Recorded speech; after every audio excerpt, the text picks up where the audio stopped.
Magandang araw mga kaibigan. Ito po medyo malungkot na balita sa mga nagmamahal sa mga Dutertes. Kasi yung ibinulgar ni VP Sara na may niluluto na impeachment complaint laban sa kanya, ito, sinimulan na talaga ang proseso sa pagbuo ng complaint.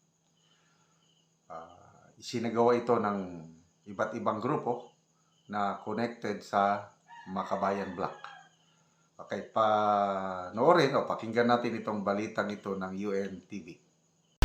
Yung iba't ibang mga people's organizations under Bayan are now studying the possibility of filing an impeachment complaint, and the drafting of the complaint has started.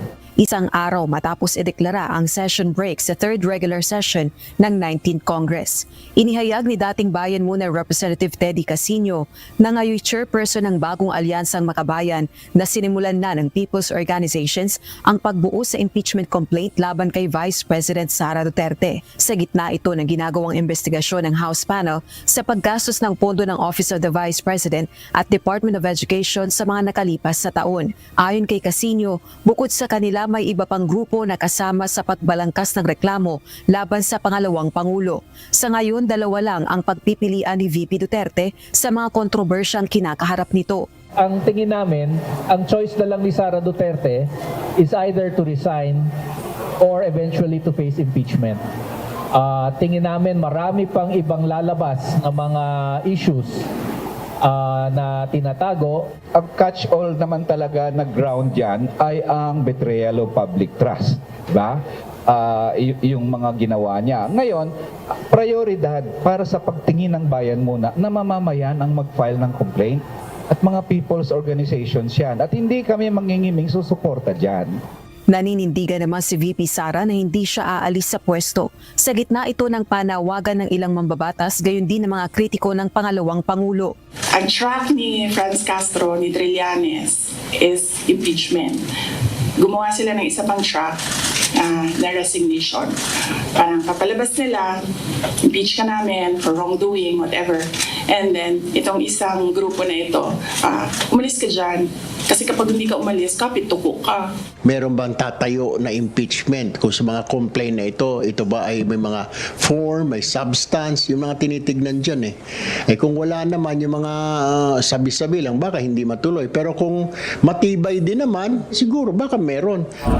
Batay sa panuntunan ng House of Representatives, maaaring maihain ang isang beripikadong impeachment complaint laban sa pinakamatataas na opisyal ng pamahalaan ng sinumang mamayan ng bansa sa pamamagitan ng endorsement ng sinumang House member.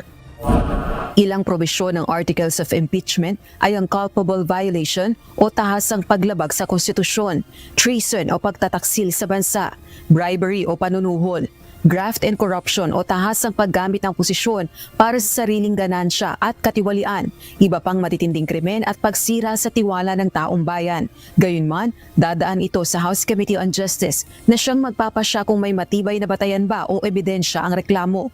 Kailangan din itong suportahan ng 1/3 ng House members o 106 na kongresista sa plenaryo ng Kamara bago mai-endorso ang Articles of Impeachment sa Senado. Ang Senado naman ang magsisilbing hukuman at kailangan ng boto ng 2/3 o 16 na mga senador para makonvict ang akusado o maparusahan gaya ng reprimand o censure o ang pinakamabigat, ang tuluyang mapatalsik sa pwesto. Rosa. So, yun na. Bagong alyansang Makabayan, yun yung grupo nila ngayon. Itong Makabayan Black, itong kay Senator, ex-Senator Trillanes, at yung binanggit niya, no? Binanggit ni VP Sara na tatlong personality, Castro, Contiveros, Trillanes, tapos iisa lang ang handler, sabi niya. Ito na, sisimulan na. Kaya wag na po tayong mabigla. Baka mga ilang weeks mula ngayon, ma-file na ang impeachment complaint sa Kamara.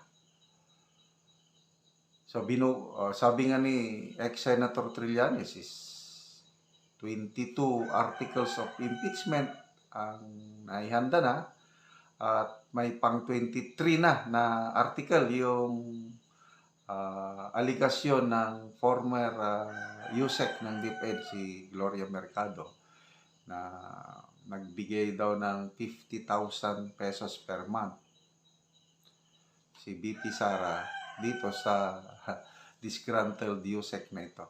So, kailangan lang ng isang kongresista na mag-endorse o mag-sponsor ba sa complaint. Nandyan naman yung tatlo, Castro, Brosas at Manuel. So, sigurado mayroong magpapile ng complaint. Actually, ito, sinimulan na ito noon eh.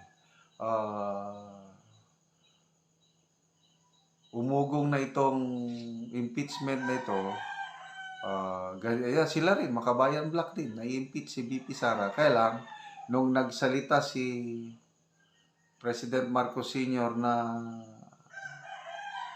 walang rason para ma-impeach si BP Sara, ayun, tumigil.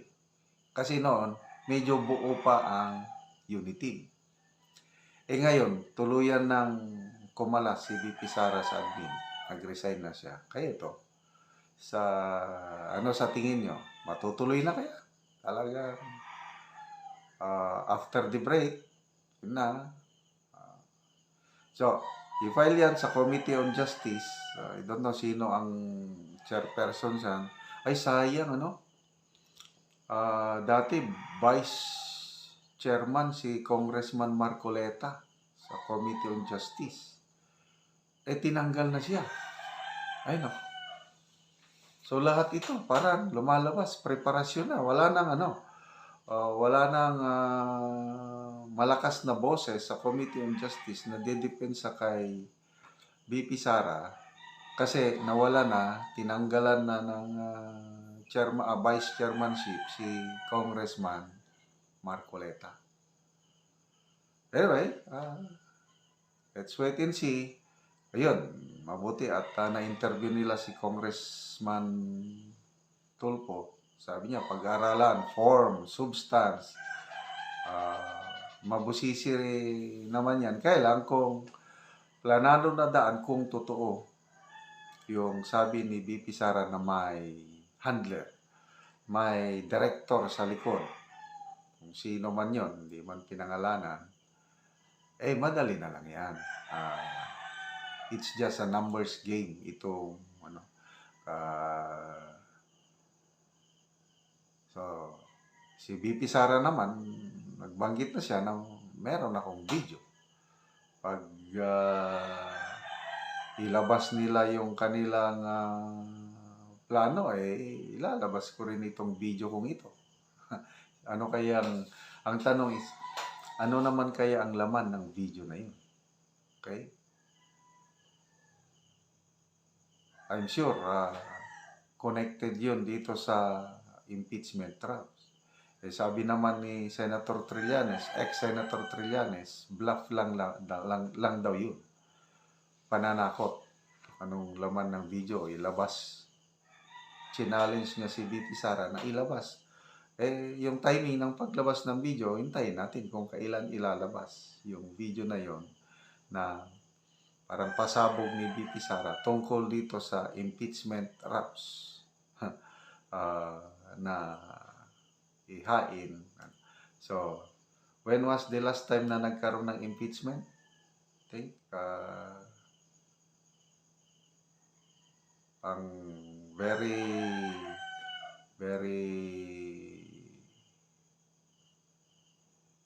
historic yung kay Erap na huweting ang huweting naman ang dahilan nun. At dahil doon, nag-withdraw ng support ang AFP, PNP sa kanya. And then, Chief Justice Corona. Ano bang nangyari kay Chief Justice Sarino? Na co-warranty case. So, ito, I think for the first time na may i-impeach, kung matuloy na Vice President. Kasi si Vice President Lenny, noong panahon ni PRRD, parang may ugong-ugong din na i-impeach siya. Kasi nga, sumasalungat palagi. Kaya lang, nung nagbitiw ng salita si PRRD, dito ako talaga bumilib si PRRD, no? Na elected yung tao. Let her finish her term. No way. Huwag niyo siyang i-impeach. Kaya nung nagsalita si Pangulong Duterte, wala. Namatay yung ugong-ugong, na-impeach nila si BP Lenny. The same thing ito kay BP Sara. I think mga more than a year ago, umugong na itong impeachment case laban kay BP Sara. Isang salita lang ni PBBM. Wala. Tumigil. So, ngayon, ano sa tingin nyo? Matutuloy na itong impeachment? Nako, abang-abang naman ito. So,